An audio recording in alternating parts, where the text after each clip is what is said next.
पण याला मर्यादा होत्या, एक गाव, दोन गाव, तीन गाव, पैसे भरपूर लागायचे. त्या टेक्निक जुन्या झाल्या होत्या आता.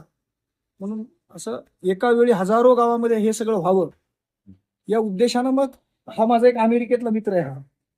हा मला अमेरिकेहून भेटायला आला होता, पाण्याचं काम करतो म्हणून. आणि मग हे जलतारा सुचलं, हे शेत पुनर्भरणाचं, की आज पाऊस पडतो आणि वाहून जातो. पाण्याला थांबायला जागा नाही ना, तर पहिल्यासारखे कंपार्टमेंट बंडिंग कोणी करत नाही. होल्डिंग कमी झाल्यामुळे आता बांधबंदिस्तीच बंद झाली.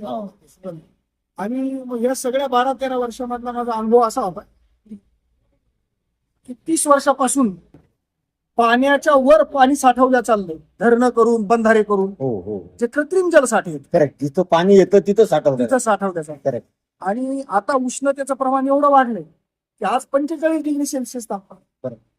आणि या 45 डिग्री सेल्सिअस तापमानामध्ये एखाद्या तळ्यातलं पाणी एका दिवसामध्ये 12 तासात कमीत कमी 2 ते 3 हात बाष्प होऊन उरतं. बरोबर. आणि या 40-50 वर्षात विहिरी, बोरवेल एवढे झाले, जमिनीतल्या भूजलातलं पाणी काढलं. आणि आज परिस्थिती काय झाली, पाऊस पडतो वाहून जातो, पाण्याला थांबायला जागा नाही. म्हणजे जिथं तुमच्या काळामध्ये 100 फूट बोरला पाणी लागायचं, ते आज 1000 फुटापर्यंत गेलं. बरोबर. पुन्हा गॅरंटी नाही. मग मी हे केलं की बाबा जसं विहीर पुनर्भरणे, बोर पुनर्भरणे, तसं आपण शेत पुनर्भरण. Correct correct. म्हणजे या एकरामध्ये पडलेलं पाणी वाहायला लागलं तर ते या उताराच्या कोपऱ्याला येऊन थांबलं. एका कोपऱ्यात थांबतं. मग त्याच कोपऱ्यात मी 5x5 आणि 6 फूटचा एक सोस खड्डा केला आणि त्याच्यात माती भरू नये म्हणून त्याच्यात दगड भरले. तुम्ही एवढंच केलं, फक्त त्याच जमिनीतलं पाणी तिथंच मुरवलं. पण मुरवलं कुठं? पाण्याची जिथं राहायची जागा आहे, साठवायची जागा आहे, जमिनीच्या पोटात. ओके. म्हणजे इथं एक सोस खड्डा केला, त्याला दगडानं भरलं, आलेलं पाणी त्याच्यातून जमिनीचं. बरोबर आहे. असं प्रत्येक एकरामध्ये एक.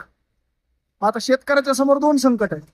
पहिलं, पाणी खाली गेल्यामुळं, भूजल पातळी कमी झाल्यामुळे उत्पन्नात फरक पडला. म्हणजे आता जे 2 सीझन आहेत आपले, खरीप आणि रब्बी. खरीप हे पावसाच्या पाण्यावर येते, बरोबर, आणि रब्बी ही उपलब्ध पाण्यावर येते. हो. आता रब्बी उपलब्ध पाणी नसल्यामुळे कोलॅप्स झालं, म्हणजे रब्बीच नाही. बऱ्याच ठिकाणी 50% ठिकाणी रब्बी नाही. आणि आर्थलं तरी ते मोजक्या पाण्यात येते. आणि तसं पाहायला गेलं तिथं आता खरीपामध्ये निघलेलं उत्पन्न शेतकऱ्याला खर्चाचा परतफेड करण्यामध्ये संपून चालू. नांगरणी आली, बी भरण आलं, खत औषध आले, मजुरी आली. म्हणजे जे काही माल निघतो तो फक्त लोकांचे देण्यात चालू. शेतकऱ्याकडे खरा राहणारा पैसा हा रब्बी आणि रब्बी मध्ये पाणी नाही. मग भूजल पातळी वाढली पाहिजे. आणि दुसरं, शेतकऱ्याच्या समोर एक संकट आलंय. 15-20 वर्षापासून अतिवृष्टीचे पाऊस पडायचे, वाटूला फुटतो आणि सगळी माती वाहून घेऊन जातो, पिकं सोडून चाललेत.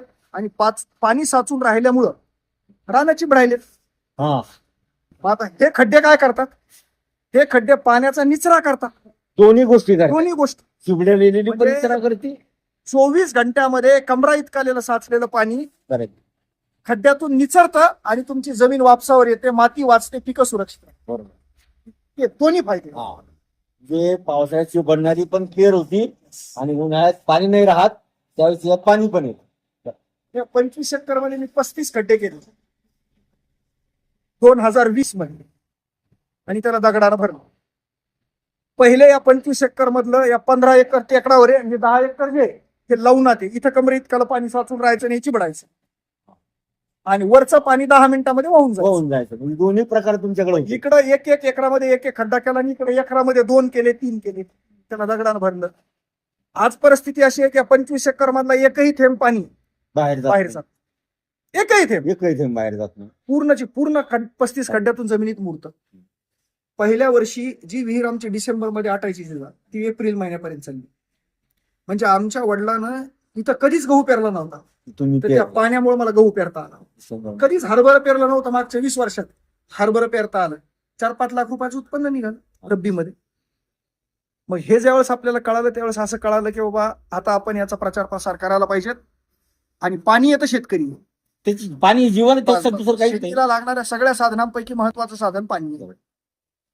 आणि मग परतूर मंठा तालुक्यातल्या 200 गावामध्ये या 5 वर्षात काम केलं. जवळपास 5 लाख जलताराचे शोषखड्डे तयार केले. आणि जिथं डिसेंबर मध्ये टँकर यायचं त्या गाव आज 12 बागायतदार झाले. जिथं 2 पिकं होते तिथं 4 पिकं झाली. मग जिथं पाणी असतं हरभऱ्याला 2 पाणी जर जास्त बसले तर 2 क्विंटलचं उत्पन्न 10 क्विंटलवर गेलं. अशा पद्धतीने बदल झाले. मग दीपक भाऊनं मला अभिमानानं सांगा वाटेल की जलताराच्या यशामध्ये आपली शेती आपली प्रयोगशाळा दीपक गुंगेचा सिंहाचा वाटा आहे. नाही ते तर आम्ही पण जाणवलं आम्हाला. कारण त्यांचं काय होतं की शेतीमध्ये असे प्रयोग करणाऱ्या अवलिया लोकांच्या मुलाखती घेणं आणि त्यांना प्रसिद्धी देणं.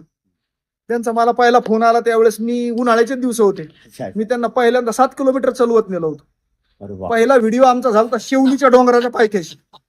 असं आहे का? हा 50 एकर शेवलीला. शेत होतं. एक निंबाळकर म्हणून शेतकरी येतात हम्म. त्यांच्या शेतात.